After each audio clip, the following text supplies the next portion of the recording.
1900 ஒரு period fantasy படம். அப்போ ஃபேண்டசினாலே என்னன்னு தெரியாது நம்ம ஆளுங்களுக்கு. பீரியட் செட்டப்னாலே பீரியட் செட்டப்ல எத்தனை படம் வந்திருக்கு? சாரி அதுவும் கொஞ்சம் கம்மி தான். இப்போ பீரியட் ப்ளஸ் ஃபேண்டசி அதுவும் கலந்து ஒரு புது ஜானர் ரெடி பண்றாரு. இன்னைக்கு நம்ம பார்க்க போகுது ஜானர்ஸ் ஆஃப் செல்வராகவன். செல்வராகவன் உங்களுக்கு ஆக்சுவலி தெரிஞ்சிருக்கோம், டைரக்டர். அதுவும் இந்தியன் ஃபிலிம் டைரக்டர். ஆனால் அவரை பற்றி தெரிஞ்ச எல்லா விஷயமும் இந்த வீடியோவில் நம்ம பார்க்கலாம் வாங்க. ஸோ செல்வராகவன் ஃபர்ஸ்ட் படம் துள்ளுவதோ இளமை. துள்ளுவதோ இளமை ஒரு நியூ ஏஜ் கம் ஃபிலிம்னு சொல்லலாம், ஸ்கூல் ஃபிலிம்னு சொல்லலாம். ஆனால் ஸ்கூல் ஃபிலிமை ஸ்கூலில் பசங்க எப்படி இருந்தாங்கன்றதை அப்படியே எடுத்தது அவர் படம் மட்டும்தான். அதுக்கப்புறமும் நிறைய ஸ்கூல் படம் வந்துச்சு. ஆனால் இவ்வளோ ஓப்பனாக இருக்குமா, இவ்வளோ போல்டாக இருக்குமான்னு சொன்னால் தெரியாது. ஸோ துள்ளுவது என்ன ப்ராப்ளம்னு பார்த்துக்கிட்டிங்கன்னா, படம் ரிலீஸ் பண்ணும்போது அவருக்கு படம் ரிலீஸ் பண்ணவில்லை. ஏன்னா டைரக்டர் கவுன்சில் செல்வர் அவங்க பேரே இடம்பெறலன்றதால அந்த படத்தை ரிலீஸ் பண்ண மாட்டோம் அப்படின்னு சொன்னாங்க. அதனால அவங்க அப்பா பேரை போட்டு கடைசியில் படத்தை ரிலீஸ் பண்ணாங்க. அந்த படத்தை டைரக்ட் பண்ணது செல்வராகவன் தான். யுவன் சங்கர் ராஜா மியூசிக் அது ஒரு பக்கம் வேற லெவலில் இருக்கும். தலைவன் டைரக்ஷன், தனுஷ் ஃபர்ஸ்ட் படம் வேற. ஆனால் அதில் கொஞ்சம் நல்லா நடிக்காம தான் இருந்திருப்பாரு. ஸோ முடிஞ்சிச்சு. சரி, அந்த கோபத்திலேயே ஃபர்ஸ்ட் படத்திலேயே அவருக்கு டைரக்டர்ன்ற பேர் கிடைக்காததால செகண்ட் படம் காதல் கொண்டேன். காதல் கொண்டேன் ஒரு சைக்கோ படம் அப்படின்னு எடுத்துலாம். நான் என்ன பொறுத்த வரைக்கும் அது பயங்கரமான லவ் படம் தான் நான் சொல்லணும். டாக்ஸிக் அப்படின்னு சொல்ல முடியாது. டாக்ஸிக் இல்லாமல் ஒரு சைக்கோ ஒரு பொண்ணு ரொம்ப பியூராக லவ் பண்ண மாதிரி ஒரு படம்னு சொல்லலாம். எனக்கு பர்சனல் ஃபேவரட் அவங்க ஆல்பம்ல காதல் கொண்டேன். யுவன் சங்கர் ராஜா செல்வராகவன் ஒரு பாட்டுமே வேற லெவல்லே இருக்கும்.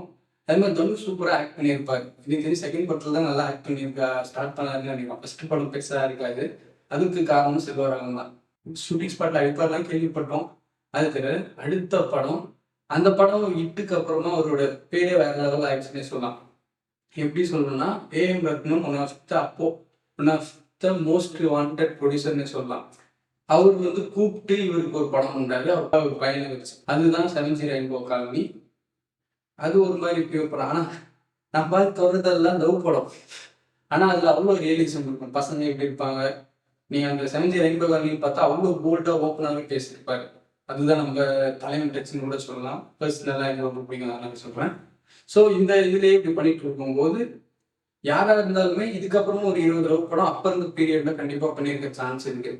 ஆனால் என் தலைவன் டக்குன்னு ஒரு ஷிஃப்ட் எடுக்கிறாரு புதுப்பேட்டை. இதுக்கும் சம்மந்தமே இல்லை. சூப்பர் 30ன்ற ஒரு கேமராவில் ஃபர்ஸ்ட் டைம் எனக்கு தெரிஞ்சு இந்தியன் சினிமான்னு தமிழ் சினிமாவில் அதுதான் ஃபர்ஸ்ட்டு.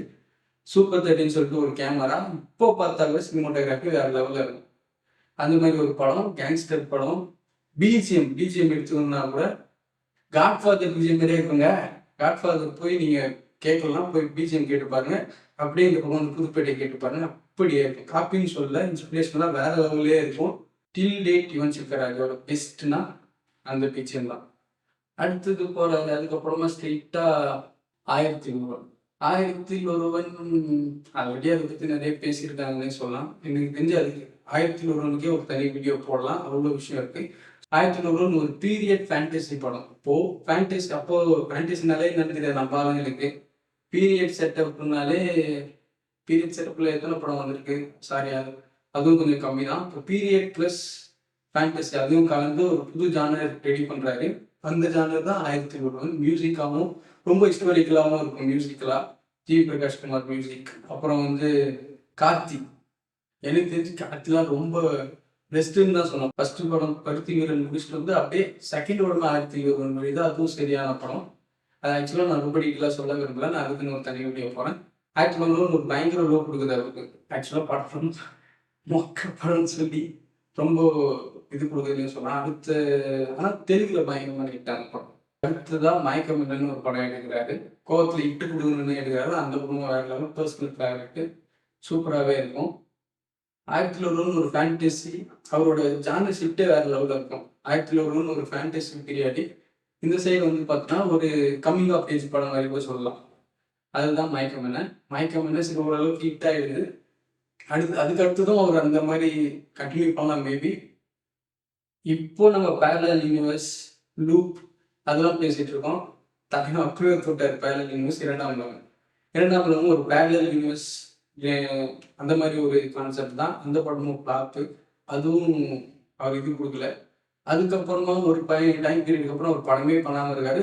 நிறைய படம் ட்ராப் ஆகுது ஆக்சுவலாக. நெஞ்சம் மறுப்புதல்னு ஒரு படம் முடிக்கிறாரு, அந்த படம் ரிலீஸே ஆகல. அதுக்கடுத்து மன்னன் வந்தான்னு ஒரு படம் எடுக்கிறாரு, அதுவும் மேக்ஸிமம் 70% ஷூட்டிங் முடிஞ்சு அப்படின்னு சொன்னாங்க, அவ்வளோதான். கான் ஒரு படம் எடுத்தார் சிம்பு வச்சு, காடு விருமலையன் அப்படின்னு சொல்லிட்டு, அந்த படம் ட்ராப்பு. ஆக்சுவலாக 1001க்கு அப்புறம் விக்ரம் வச்சு ஒரு படம் எடுக்கிறதா இருந்துச்சு. 1001 ஃப்ளாப் ஆனதால அந்த படம் பண்ண முடியாமல் போச்சு. அதனால் அவரோட ட்ராப் லிஸ்ட்டே நிறைய இருக்குது. ஸோ அதுக்கப்புறமா வீட்லேயே உட்காந்து தான் சொல்லணும். அதுக்கப்புறமா 1001 புதுப்பேட்டையெல்லாம் ரீரிலீஸ் ஆகுது. ரீரிலீஸ் ஆக ஆக ஆக தான் அதுக்கப்புறம் ஒருத்தர் வந்து கூப்பிட்டே படம் கொடுக்குறாரு, அவர் தான் சூர்யா. அப்படி இருந்து கூட அவரால் அந்த ஷிஃப்ட்டுக்கு ஏற்ற மாதிரி அவரால் படம் பண்ணணும்னு நினச்சா பண்ணலாம், அப்படி பண்ணலாம். என்ஜிகேன்னு ஒரு படம் பண்ணுறாரு. என்ஜிகே ஒரு பசிலான படம், உங்களுக்கு ரொம்ப டீட்டெயிலாக பார்த்து தான் புரியும், அந்த மாதிரியான ஒரு படம். அந்த படம் எடுக்கிறாரு. அந்த படம் ஆக்சுவலாக மிக்சட் ரிவ்யூன்னு நினைக்கிறேன். அதுக்கு முன்னாடி வரைக்குமே ரீரிலீஸ் செல்வராகவன் மாசுன்ற ஒரு டைம் வந்ததுக்கு அப்புறமும் கூட அந்த படம் ஒரு மிக்சட் ரிவ்யூ. நிறைய பேருக்கு இப்போ வரைக்கும் புரியாது, ஆனால் என்ஜிகே எனக்கு தெரிஞ்ச ஒரு கிளாசிக், அந்த மாதிரி தான் சொல்லணும். அதுக்கப்புறமா நெஞ்சம் மறப்பதில்லை. நெஞ்சம் மறப்பதில்லை அந்த படத்தை பற்றி எனக்கு ஒரு பர்சனல் எக்ஸ்பீரியன்ஸ் இருக்குது. அதே செல்வராகவன் கொண்டாடினால நெஞ்சம் மறப்பதில்லைக்கு ஒரு 10 பேர் நான் படம் பார்த்துருக்கோம். வேறு யாருமே இல்லை, வெறும் 10 பேர் தேட்டரில் படம் பார்த்துருக்கோம். எனக்கு ரொம்ப பிடிச்ச படம் அது. ஸோ நான் ஃபேனாக இருந்தாலும் எனக்கு ரொம்பவும் பிடிக்கும். ஆனால் ஆக்சுவலாக அவர் ஃபேன் இல்லாமல் நிறைய விஷயம் ஜென்ரல் ஆடியன்ஸுக்கு கூட வச்சுருப்பார். அதை நீங்கள் பார்த்தீங்கன்னா உங்களுக்கு ரொம்ப நல்லாவே தெரியும். அதுக்கப்புறம் பண்ணார். அதுக்கப்புறம் நானே வருவேன், தனுஷ் ரைட்டிங்கில் நானே வருவேன் தான் எல்லாம் தாங்கவே முடியாது. ஆக்சுவலாக நான் நிறைய எதிர்பார்த்தேன். அப்புறம் தான் தனுஷ் ஆக்டிங் அது செல்வராகவன் டச்லேயே இருக்காரு ஆக்சுவலாக. ஆனால் அவர் ஒரு கூல் டைரக்டர் அப்படின்றதுக்காக பண்ணியிருப்பாரு. இப்போ ரொம்ப மிஸ் பண்ணுறேன் ஆக்சுவலாக செல்வா சார். இப்போ நெக்ஸ்ட் புதுப்பேட்டை 2, 1001 2 அப்படிலாம் நிறைய பேர் எதிர்பார்க்க பண்ணால் எனக்கு அவர் படம் பண்ணாலே ரொம்ப பிடிக்கும். ஸோ அவர் ரொம்ப சீக்கிரமாக பண்ணணும்னு நினைக்கிறேன். தேங்க்யூ. இந்த வீடியோ உங்களுக்கு பிடிச்சிருந்துச்சுன்னா லைக், கமெண்ட், ஷேர், சப்ஸ்கிரைப் நான் பண்ணி போங்க.